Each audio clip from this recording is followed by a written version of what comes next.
매년 12월이 되면 전 세계 사람들이 기다리는 날이 있습니다. 바로 크리스마스. 상가나 또 거리 곳곳에 크리스마스 추리가 장식이 되어지고 또 가정에서도 그런 장식을 하면서 예수님을 맞이할 준비를 하고 있습니다. 성도인 우리는 우리를 대속하기 위해서 오신 예수 그리스도의 탄생을 더 기뻐하며 즐거워합니다. 혼인한 가정에 아기의 탄생은 가족에게 기쁨을 선사합니다. 특히 기다리던 아기가 태어나면 그 기쁨은 배가 되고 말로 형용할 수 없는 감격에 휩싸이게 됩니다. 예수님의 탄생은 가족의 차원을 넘어서 온 인류에게 평화와 기쁨을 선사하였습니다. 성탄의 계절에 우리는 이러한 기쁨을 누리며 살아가야 합니다. 세상에 오신 예수님을 높이며 영광을 돌리는 일에 최선을 다해야 할 것입니다. 그런데 우리가 오늘 마태복음을 통해서 기억해야 될 것은 예수님은 세상에 오시기 전부터 이미 예고되었다는 것입니다. 하나님의 독생자로 요셉과 정혼한 처녀 마리아에게 성령으로 잉태되어 출생될 것을 예고하셨습니다. 좀 특별한 일이죠. 모든 사람은 남녀 양성의 생리적인 결합에 의해서 자녀를 출생합니다. 그러나 우리를 죄에서 구원하시기 위해서 이 땅에 오시는 예수님은 초자연적인 방법으로 오셨습니다. 예수님이 태어나시기 전 초자연적인 일이 예고되었습니다.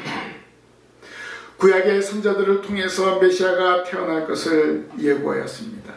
이렇게 예고된 대로 태어나신 분이 바로 예수님. 이스라엘 백성들이 많은 사람들이 그토록 고대하던 메시아입니다. 마태는 구약에 익숙한 유대인들에게 바로 구약에 예고된 메시아 탄생을 전했습니다. 하나님은 메시아의 탄생으로 인생의 회복을 허락하여 주었습니다.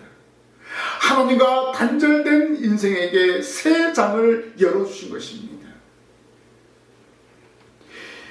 인간은 죄로 인해서 에덴 동산에서 쫓겨났습니다. 하나님과의 첫 번째 언약을 어김으로 말미암아서 죄가 들어왔죠. 그 죄로 말미암아서 하나님과 함께할 수가 없습니다. 죄가 있으면 하나님과 함께할 수 없습니다. 죄가 있으면 하나님과 단절됩니다. 하나님은 인간이 영생하면 안 되기 때문에 선악을 알게 하는 나무를 먹었기 때문에 그들을 에덴 동산에서 쫓아냈습니다. 결국 인간은 죽음을 맛보게 되었습니다. 그래서 바로 죄로 인하여 하나님께 나아갈 수 없기 때문에 반드시 죽어야만 했습니다. 죄로 인해서 타락하게 되었고 죄로 인해서 구원을 얻을 수 없게 되었습니다. 이사야 선지자는 여호와의 손이 짧아 구원치 못하심도 아니요 귀가 둔하여 듣지 못하심도 아니라 오직 너희 죄악이 너희와 하나님 사이를 내었고 너희 죄가 그 얼굴을 가리워서 너희를 듣지 않으시게 함이라 라고 말하였습니다. 죄가 하나님과 인간 사이를 완전히 단절시켜버렸습니다. 하나님께 나아갈 수 있는 힘이 단 1%도 없다는 것입니다. 인간의 노력으로는 구원받을 수 있는 방법이 없습니다. 전적으로 무능한 존재가 되었습니다. 죄로 인해 타락하였기 때문에 그렇습니다. 이 단절을 해결하기 위해서 반드시 중보자가 필요했습니다. 하나님은 세상을 사랑하셔서 독생자를 이 땅에 보내실 것을 예정하셨습니다. 바로 그 독생자가 하나님과 인간 사이를 연결해주는 중보자가 되었습니다. 그 일을 언제 계획하셨을까요? 창세전에. 그리고 에덴 동산에서 아담과 하와를 쫓아낼 때 그들에게 가죽옷을 지어 입히셨습니다. 이것이 최초의 복음입니다. 아담과 하와가 에덴 동산에 있을 때는 벌거벗은 몸으로 살았습니다. 죄가 있기 전에는 그들은 부끄러움을 몰랐습니다. 죄가 없기 때문에 다른 사람의 수치를 생각하지 않습니다. 그러나 죄가 들어오자마자 그들이 제가 벗었으므로 수고나이다. 자기의 수치를 아는 거예요. 하나님은 벌거벗은 채로 에덴 동산에서 아담과 하와를 쫓지 않으셨어요. 그들에게 가죽옷을 지어입혔어요. 가죽옷을 지어입혔다는 것은 무엇을 상징합니까? 그 가죽을 위해서 희생을 시켰다는 거예요. 장차 너희들의 수치를 덮어준 것처럼 너희들의 죄를 사하고 너희들의 죄를 덮기 위해서 내가 독생자를 보내겠다. 중보자를 보내겠다는 그러한 복음의 메시지였습니다. 예수는 우리의 죄악을 가리실 메시아이십니다. 우리 인생을 사망에서 구원하실 메시아, 그 메시아로 예고되었습니다. 인간에게 절망과 죽음을 가져온 이 죄악의 단절을 극복하고 화해시킬 수 있는 중보자로 가죽옷을 지어 입히심으로 예고하신 것입니다. 그러면 구약시대에는 하나님과의 단절을 어떻게 해결했을까요? 바로 제사로서 그 단절을 해결했습니다. 제사장의 피의 제사로 하나님 앞에 지은 죄를 대속해 주었습니다. 그런데 이 제사장의 피의 제사는 완전하지 못합니다. 그래서 반복적으로 드린 거예요. 그래서 매일 번제를 드린다 그랬잖아요. 번제는 아침과 저녁에 드리는 제사예요. 그 번제를 드릴 때 반드시 짐승을 잡았습니다. 그러면 이 제사장이 짐승을 잡고 그리고 그 짐승을 잡는 성전은 항상 피비린내가 나는 거예요. 무엇 때문에? 인간의 죄 때문에 그런 일이 있는 거예요. 인간의 죄 때문에 짐승이 매일매일 죽어야 했던 것입니다. 왜냐하면 아담이 지은 그 원죄는 그 피로서 해결할 수 없기 때문에 그렇습니다. 인간은 모두 죄인이기 때문에 그 원죄를 해결할 수 없습니다. 죄인이 죄인의 죄를 어떻게 해결할 수 있겠습니까?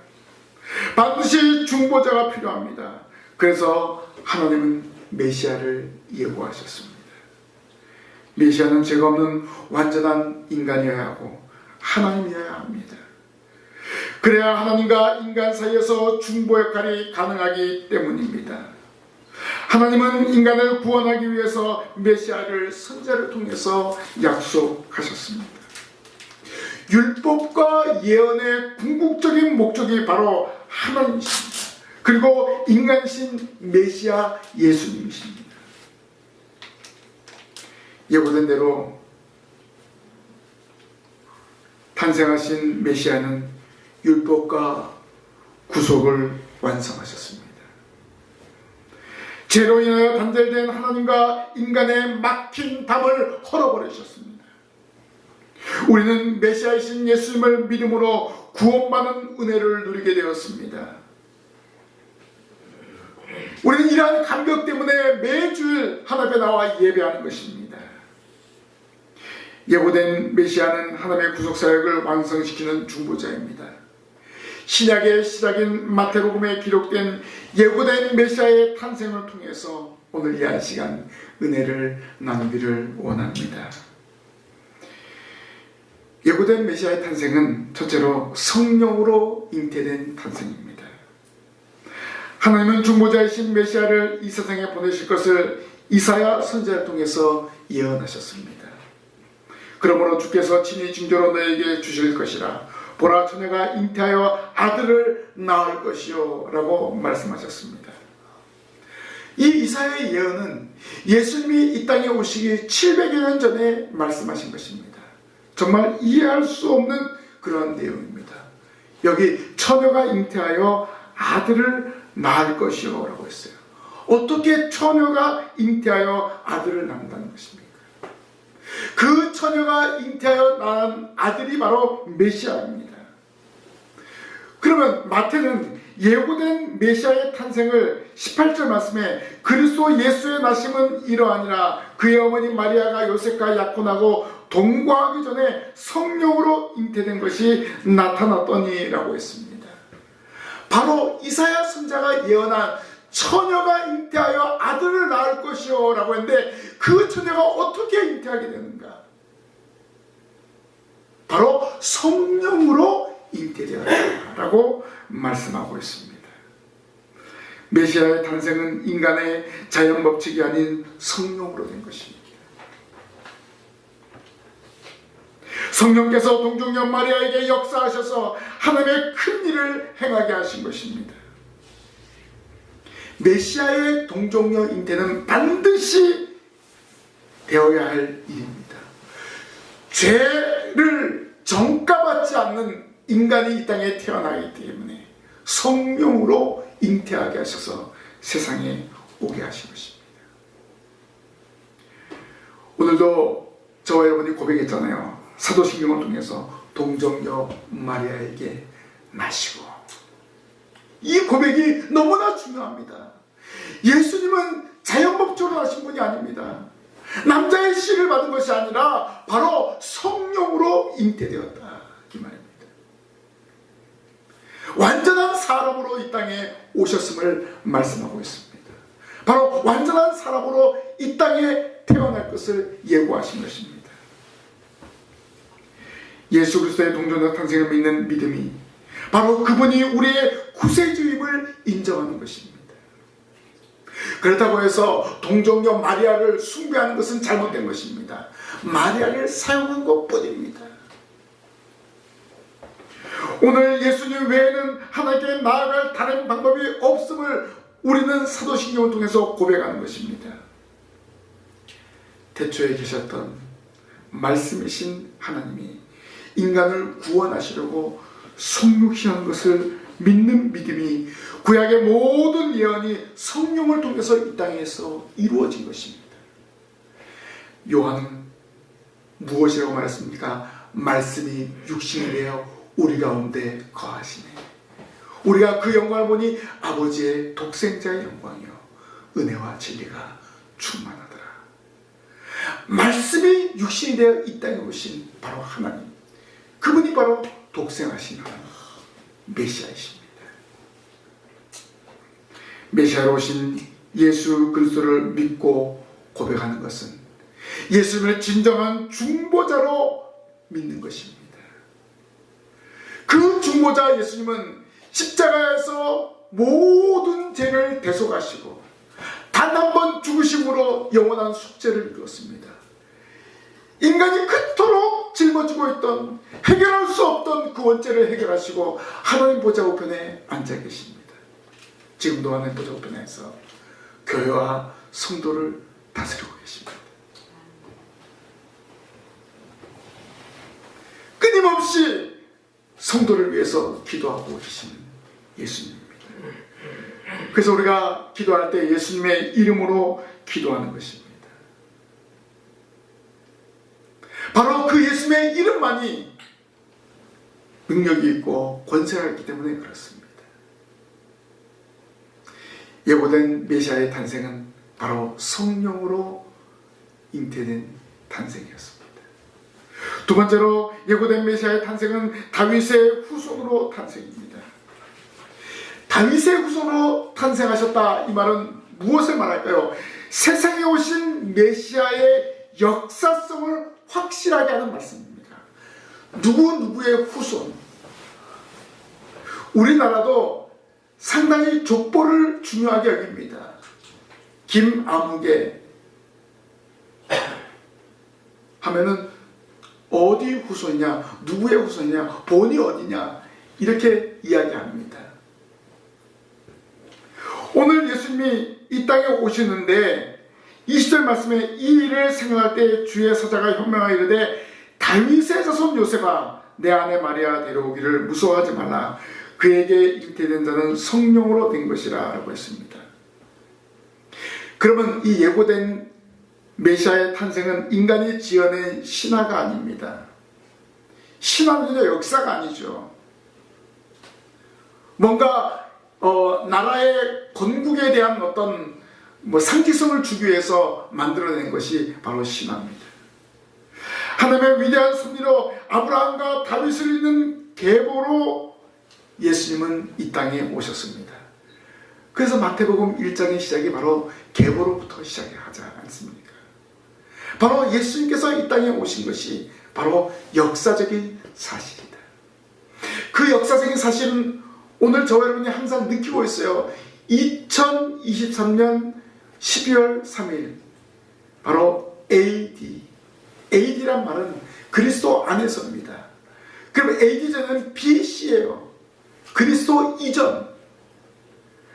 예수님의 탄생을 기점으로 해서 기원 전, 기원 후 이렇게 생겨진 거예요.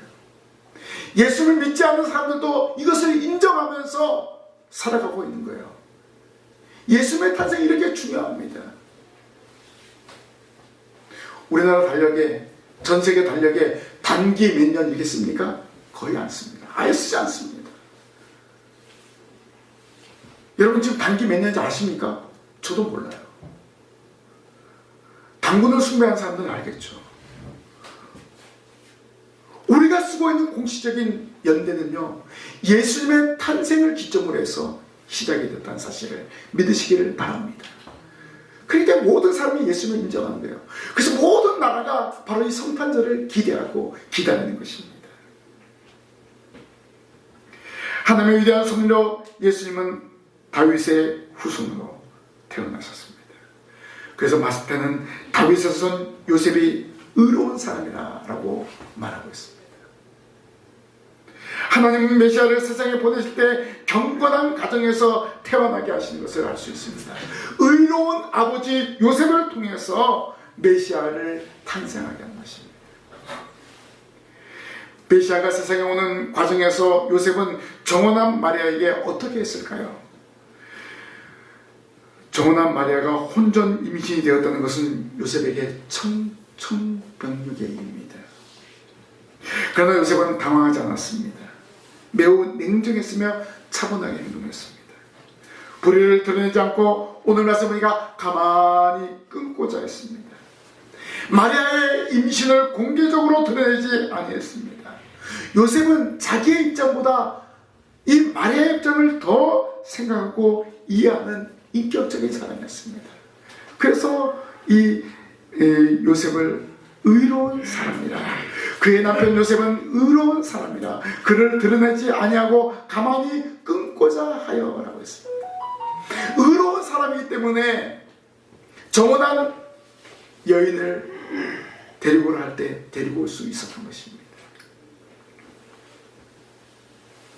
만약에 요셉이 자기의 의로움을 나타내기 위해서, 자기는 율법을 지킨다는 어떤 그런 의로움을 나타내기 위해서 나는 저 여인과 손도 잡지 않았는데 여인이 아기를 가졌습니다. 그러면 어떻게 합니까? 요셉은 살고 이 마리아는 율법대로 어떻게 합니까? 돌에 맞아 죽어야 됩니다. 엄청난 일이잖아요. 자기의 의로움을 드러내기 위해서 한 여인의 인생을 망치는 우리를 범하지 않았습니다. 아마 요셉은 모든 것을 하나님의 공의에 맡긴 것을 알 수가 있습니다. 오늘 우리가 좀 생각해야 될 것이 바로 그예요. 얄팍한 정의로움 때문에 하나님을 저버리는 그런 어리석음을 보면서는 안 됩니다.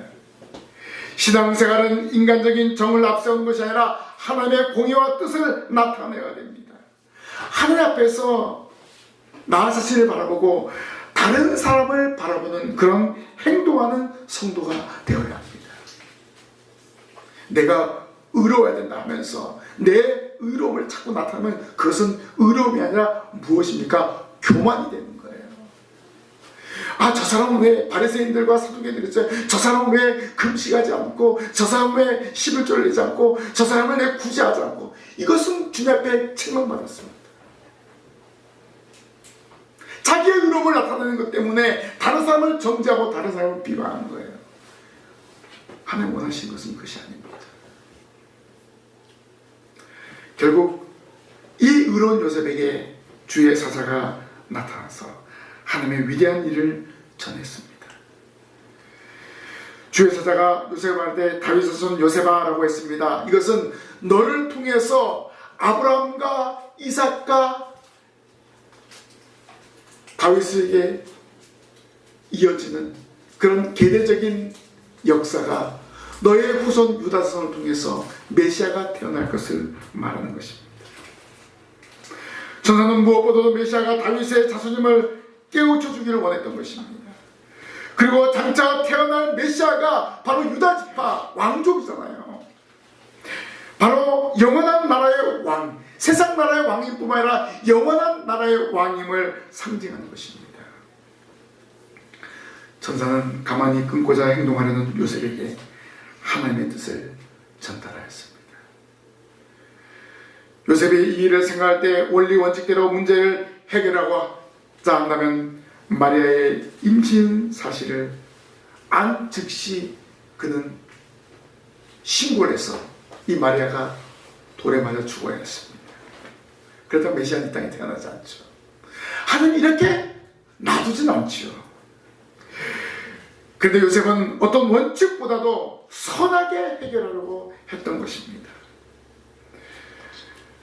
결국 요셉은 이 일을 선하게 해결함으로 요셉을 통해서 요셉이 다윗의 후손이기 때문에 예수님도 다윗의 후손으로 태어나게 되는 그러한 역사를 이루게 되었습니다. 그리고 요셉은 예수님은 메시아는 역사적인 인물이 되었고 바로 역사적인 사실의 한 획을 긋게 된 것을 알 수가 있습니다. 오늘 이 요셉의 행동을 통해서 우리도 우리에게 닥친 문제를 해결할 때 원리 원칙에 앞서서 어떤 일을 그르쳐서는 안 될 것입니다. 선하게 해결하려는 의지와 자세를 가져야 됩니다. 그러면 하나님께서 우리에게 지혜를 주십니다. 그리고 선한 길로 인도하시고 오히려 더 큰 은혜를 주실 줄로 믿습니다. 오히려 위기를 기회로 전환시키는 역사를 허락하여 주십니다. 성급하지 마세요. 잠시 보류해 두면 됩니다. 지난주에 우리 보려 동문들이 모여서 수련했는데 어떤 원로 목사님이 그 얘기를 하더라고요. 어떤 문제가 있을 때 잠깐 시간을 내십시오. 좀 미루어 주십시오. 그렇게 이야기하더라고요. 근데 우리는 성급할 때가 많이 있어요. 지금 꼭 해결할 필요가 없거든요. 오늘 요셉처럼 가만히 끊고자 하여 드러내지 않고 가만히 끊고자 결국 드러내지 않았고 끊어지지 않았잖아요. 하나님의 위대한 역사가 나타나지 않았습니까? 어떤 자세를 때? 의로운 자세를 가질 때 요셉의 의로운 행동은 다윗의 후손인 메시아를 탄생하게 하는 위대한 일을 감당하게 했습니다. 하나님의 사자의 지시대로 순종했습니다. 그 결과 약속된 메시아가 다윗의 혈통에서 태어나게 되었습니다. 이 혈통은 구약의 선자 예언을 이루게 된 것입니다. 20절 말씀 보십시오. 이 일을 생각할 때 주의 사자가 현명하게 이르되 다윗의 손 요셉아 내 아내 마리아 데려오기를 무서워하지 말라. 그에게 잉태된 자는 성령으로 된 것이라. 이렇게 성령께서는 항상 놀라운 일들을 증거하십니다. 요셉은 성령의 지시에 순종하였습니다. 오늘 저와 여러분도 마찬가지입니다. 성령의 인도에 성령의 말씀에 귀를 기울이는 성도가 되어야 합니다. 오늘 저와 여러분에게 양심이 있습니다. 그 양심은 성령께서 여러분의 마음을 주관하십니다. 우리의 양심을 자꾸 두드리는 거예요. 그래서 하나님의 사람으로 하나님의 자녀로 행동하게 합니다. 요셉은 약혼한 마리아의 잉태가 부정이 아닌 성령으로 된 것을 주의 사자의 말씀을 통해서 믿었습니다. 결국 마리아를 통해서 메시아가 탄생하게 된다는 사실을 믿은 것입니다. 이렇게 위대한 예언이 요셉에게 임했을 때 당황하지 않았습니다. 오히려 마리아가 잉태한 것을 알고 주의 사자의 지시대로 데리고 왔습니다. 그리고 아들을 낳기까지 동침하지 않았습니다. 그래서 요셉은 의로운 사람입니다. 요셉은 주의 사자의 말에 전적으로 순종했습니다. 예고된 메시아의 탄생이 자기의 후손으로 오는 것을 받아들인 것입니다. 예수님은 아브라함과 다윗의 선으로 이 땅에 오신 메시아입니다. 세상의 혈통도 왕의 혈통으로 이 땅에 오신 만왕의 왕이신 메시아입니다. 예수는 진정한 세상과 영원한 왕이심을 증거하는 것입니다. 다윗의 후손 요셉의 지혜로운 행동으로 인하여 메시아이신 예수님이 세상에 탄생하신 것입니다. 우리는 요셉의 의로움을 본받아야 합니다. 남의 불의를 드러내지 않은 의로움을 간직해야 됩니다. 그렇다고 불의를 무조건 용납하라는 것은 아닙니다. 그런 불의를 보였을 때 그 사람을 사람들 앞에서 얼굴 붉히게 만들어서는 안 된다는 그런 말입니다. 조용히 다른 사람 모르게 다가가서 이야기해 줄 수 있는 그런 의로움이 있어야 됩니다. 또 중요한 것은 뭡니까? 침착하게 하나님의 뜻이 무엇인지 분별하는 지혜가 필요하다는 것입니다. 기도하며 기다릴 때 하나님은 지혜를 주셔서 감당할 수 있는 능력을 허락하여 주십니다. 이런 지혜로운 성도, 이런 의로운 성도들이 되시기를 바랍니다. 마지막으로 예고된 메시아의 탄생은 구원자로 탄생입니다. 주의 사자는 요셉에게 성령으로 된 일을 확실하게 전했습니다. 21절 말씀에 아들을 낳으리니 이름을 예수로 하라. 이는 그가 자기 백성을 그들의 죄에서 구원할 자이심이라 라고 했습니다. 천사는 다윗의 자손 요셉을 통해서 태어날 아이의 이름을 예고합니다. 바로 예수입니다. 예수는 히브리어로 여호수아, 바로 하나님은 구원자라는 뜻입니다.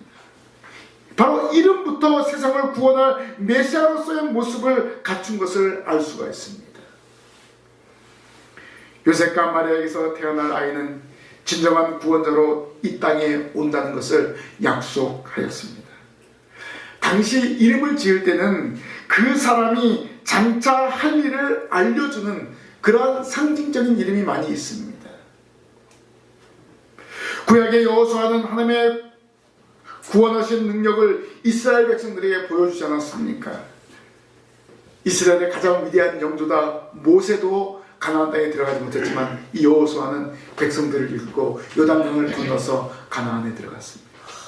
그리고 가나안 사람과의 전쟁에서 승리해서 영토를 각 지파에게 나누어 주었습니다. 이스라엘 백성들에게 있어서 여호수아는 동경의 대상이기 때문에 많은 사람들이 그의 이름을 지어서 불렀습니다. 자신들에게 너 여호수아다. 이렇게 어떻게 보면 이 예수라는 이름이, 여호수아라는 이름이 흔한 이름이 되었습니다. 예수는 당시에 평범하게 불려지는 이름이었지만 성령으로 이대되어 태어난 예수는 인류의 대속을 위해 이 땅에 오신 메시아였습니다. 바로 그 사실을 요셉에게 예고했습니다.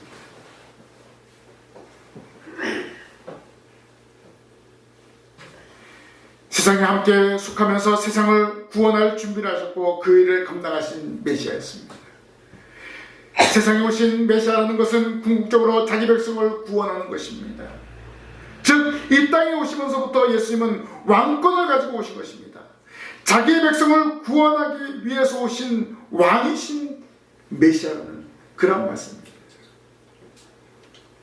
예수는 온 인류의 왕으로 오셨고 특별히 택한 백성에 대해서는 구속자로 이 땅에 오신 것입니다.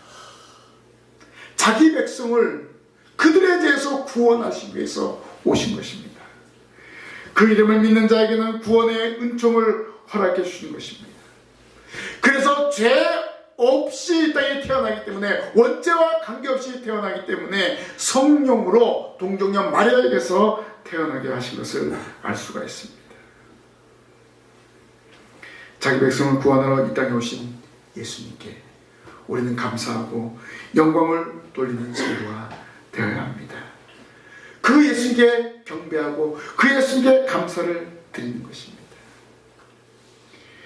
예고된 메시아의 탄생으로 인해서 오늘 우리가 구속함을 얻었고 하나님의 자녀가 되었습니다. 하나님께로 나아갈 수 없는 인생에 하나님께 나아가는 길을 얻게 되었습니다. 주 예수를 믿으라 그리하면 너와 너희 구원을 얻으리라. 영접하는 자 곧 그 이름을 믿는 자들에게는 하나님의 자녀가 되는 권세를 주셨다고 말씀하셨습니다. 저와 여러분 예수님을 영접했습니다.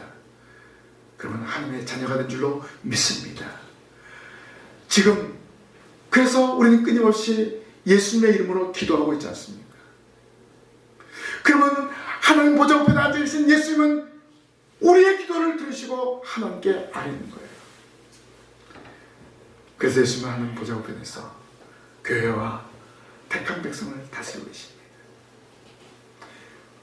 그리고 예수님은 약속하신 대로 또 예고하신 대로 어떻게 해요? 다시 오겠다. 내가 하늘로 올라간 그대로 다시 오겠다라고 약속하지 않았습니까?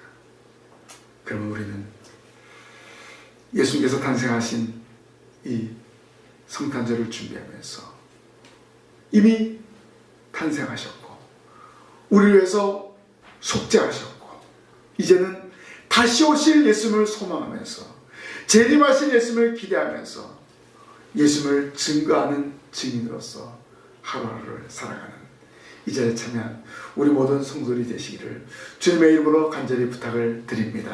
아멘. 기도하겠습니다. 하나님 은혜 감사합니다.